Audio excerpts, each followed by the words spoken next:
Howdy folks, welcome back to my YouTube channel. I am your host, the Mighty Bjorn, and today for you, we're going to do some Batman shit here because I'm going to do a mighty review of Batman Arkham Origins. Now, what brought this around is I finally decided to get off my duff and play Batman Arkham Knight. However, I decided I would go back through and replay the games in chronological order, not order of release, but chronological order. So understand that actually, while Arkham Asylum was actually the first game released, Arkham Origins would actually be the first game in the series because it was a prequel to Arkham Asylum. But let's dive on into the game. Let's do with the bare basics here. The developer is WB Games Montreal and Splash Damage. However, Iron Galaxy Studios did the PC port, which these developers, as a BTW, are not the same developers as both Arkham Asylum and Arkham City, which both games were released before Arkham Origins. And that being said, what you're seeing is you're seeing a review of the PC port of Arkham Origins. The publisher is Warner Brothers Interactive. It was made with Unreal 3. It was released on Windows PC, PlayStation 3, Xbox 360, and Wii U. I didn't know it got a Wii U release, to be honest.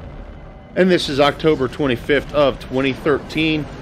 So we're kind of winding the clock back here a bit. And I remember when this game was brand new. I was actually really excited for this one. This Arkham Origins was the game I was most excited for of all the Arkham games, and it was mostly focused around Deathstroke the Terminator, which I'll get into here in a bit. But with that being said, even though it is an older game, I feel the graphics and the sound is good.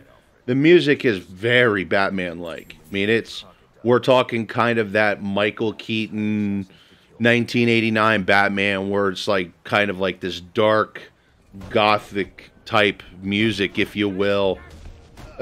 Which the composer, I believe, is Christopher Drake, which I believe he actually did, maybe he did all the Arkham games. I believe he did the first three. I'm not sure about Arkham Knight. Now, with that being said, a lot of the character models look good, but some of the character models are not as good as Arkham City's was. So it does fall short in some areas, but in general opinions, it does follow really good. It's mostly some of the models or the looks they have for some of like the thugs doesn't look as good as like a lot of the models for the thugs they had in Arkham City. The gameplay is good. Generally, overall speaking, I think it's good. Overall, the story I feel is also great too.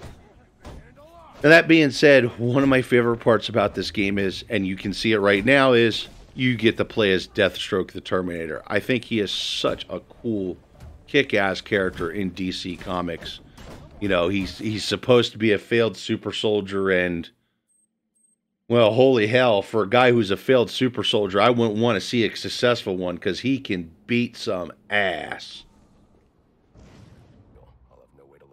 Now, that being said, the combat looks and feels great, but there is some shortcomings. Sometimes it gets a little glitchy, and while you're trying to direct Batman to go one direction, he goes a different direction.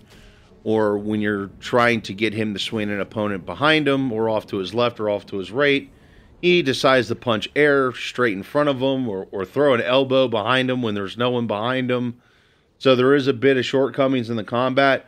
But now, that being said, of all the between Arkham Origins, Arkham City, and Arkham Asylum, I think, if I remember correctly, this was, in my opinion, the best one of them for the combat.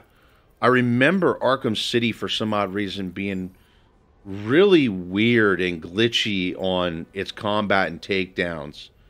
More so than Arkham Asylum, and I think it's because Arkham Asylum, it was a lot more tight corridors, small rooms, things of that nature. So for a more open worldish Batman game, when it comes to the combat between Arkham City and Arkham Origins, I feel like in memory, Arkham Origins was actually the better. The movement is pretty good too, but it's the same way where just moments the game just goes full potato. I have no idea what that's all about. It just does. The game is a little grindy, but it's not too bad when it comes to the upgrades. Some of the upgrades you gotta do the secondary missions to unlock. And then there's also upgrades you can purchase with points that makes your equipment better or makes Batman overall better, whatever. You know, it's, generally speaking, it's not too bad. You know, especially for how long the game is. This one was one of the longer of the Arkham games. Although I don't think it's, I remember Arkham City actually being longer than this one. And I did do my playthrough, it was about 20 hours. And I didn't do all the secondary stuff. There was still a lot of secondary stuff for me to do. But it was mostly just like collecting the Enigma data pads. Kind of like collecting the Riddler trophies if you've played Arkham Asylum or Arkham Origin, Arkham Asylum or Arkham City. I feel the in general overall environment is absolutely great. It really does feel like you're in Gotham City in the wintertime. It's pretty much what I imagine Gotham City to be. And it's nice because, honestly, in my opinion, between Arkham City and Arkham Origins, the Arkham Origins environment is just way better. The city looks way better. Just the flow of things look better. And they even though there's no civilians on the streets, which would make sense if there was civilians, but they kind of put out there of why there's no civilians. They kind of like put a martial law in place, if you will. So no one on the streets except for the baddies. That's nice, because that means you can kick everyone's ass that you see. Lots to do, and honestly, the puzzles are simple. I actually really like that. You know, there's a lot of different secondary things that you could do. That also, with that being said, didn't really screw with the flow of the game, in my opinion. It felt like it had its place, and that it was kind of designed, the game was designed for you to do secondary things without, you know, taking an hour and a half to do some secondary mission, which would end up just messing with your pacing. And the puzzles are the same way. They're absolutely simple. You know, you're not going to hurt the brain pan trying to figure out the different puzzles in this game.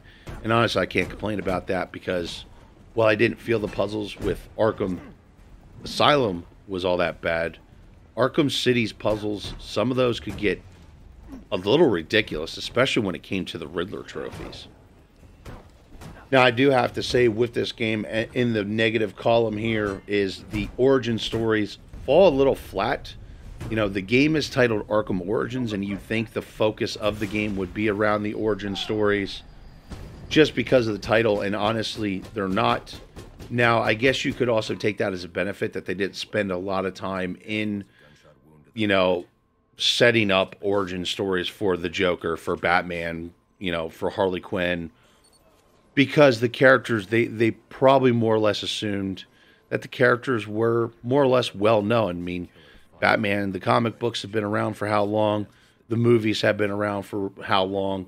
Batman, the animated series, was extremely hot on TV. And this is also technically the third released Arkham game, which the Arkham game series was actually a really hot game series at the time. Now, the next thing I have to say about this, and this is one of my most disappointing things about this, about Arkham Origins, and this has to also do with Arkham City as well, is the costume integration is so poorly done. You know, they make there's costumes you can unlock in the game for Batman to wear. You know, different skins. And they also have costumes you can pay for. However, you can't use those costumes until you beat the main story of the game. Like, you can't use them in the story mode until you beat it. And then you can use them as well as you can use them for New Game Plus. And that, to me, that's just bad design. It's You donkey! you know, I'm not going to lie here. It's just bad design, especially when you're going to make people pay for it. And that being said, you know, it was really poorly done, I felt, for Arkham City as well, because you actually use a button combo to actually get into the costume selection screen. Now, this one, they did do it better because you could just go to the Batcave and actually the Batsuit chamber was there, and that's how you did your costume selection. But the idea of you got to beat the game, and then you can use it for New Game Plus.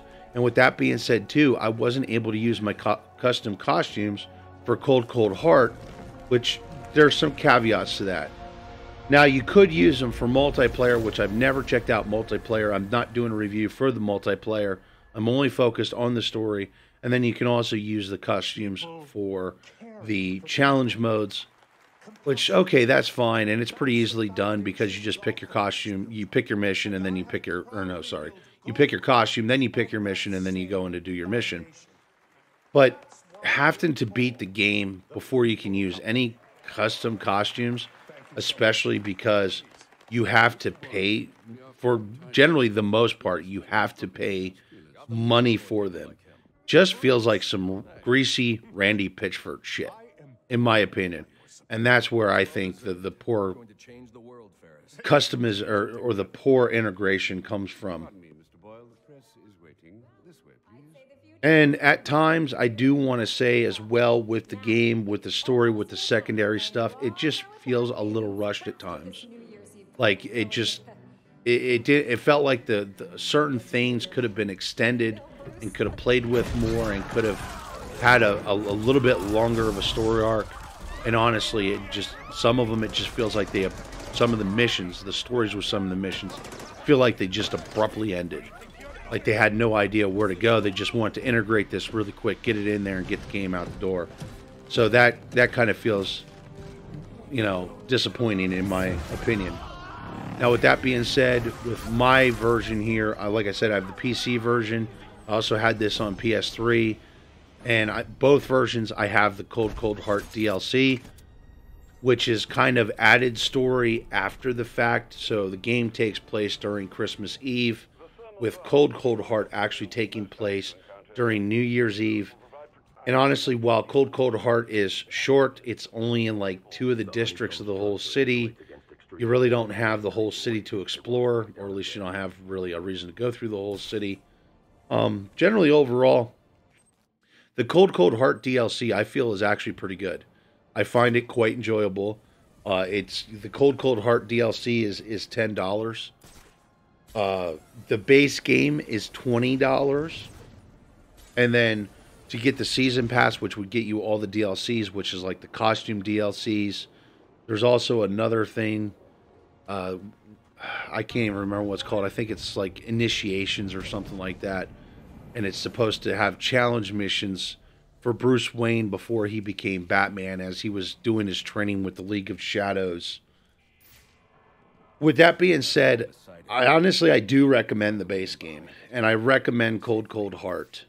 So, at $10, Cold Cold Heart was really good, even though it's kind of short. It's only a few hours.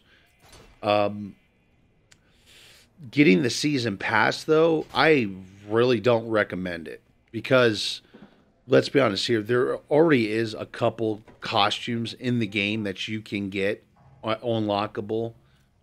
Because you have to beat the game, you can really only use the costumes for New Game Plus and Challenge Mode. To me, the costume DLCs are not really worth it. And while the Initiation thing has a bit of, it's a challenge mode with a bit of narrative to it, it's not really well done or really fleshed out either. And honestly, it doesn't, watching videos about it, it doesn't look all that good. So realistically, I only recommend the base game and Cold Cold Heart DLC, because I think that's where the meat and the potatoes of this game is, and I think the rest of the stuff is just more or less afterthought. It's like parsley. You can shove it off to the side and no one's going to care. Either way, folks, so that is my review of Batman Arkham Origins. Hopefully you all enjoyed it. Thank you very much for tuning in, and have yourself a wonderful day.